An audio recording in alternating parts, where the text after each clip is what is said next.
mengejar ular belang di dalam mimpi semalam.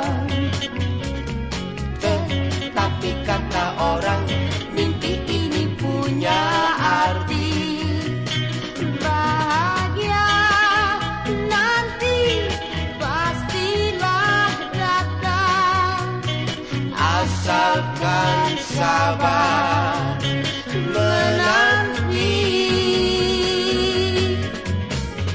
Sekali lagi coba bermimpi yang lain lagi.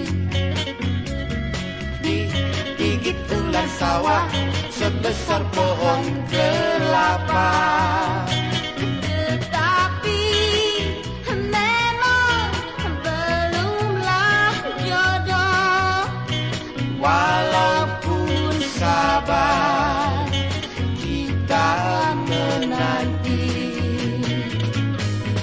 Perkiraan arti mimpinya begini, Makin besar ularnya, makin bahagia. Yang mana boleh pilih antara yang dua ini? Digigit ular sawah atau digigit sang pacar?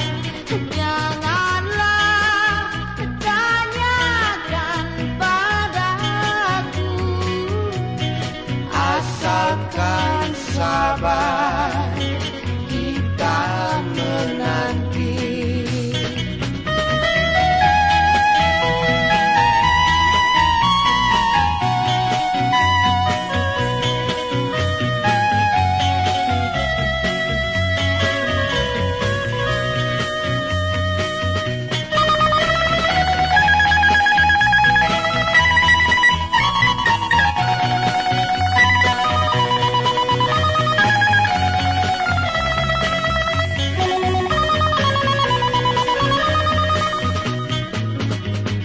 perkiraan arti mimpinya begini, Makin besar ularnya, makin bahagia. Yang mana boleh pilih antara yang dua ini? Digigit ular sawah atau digigit sang pacar? janganlah tanyakan padaku, Asalkan sabar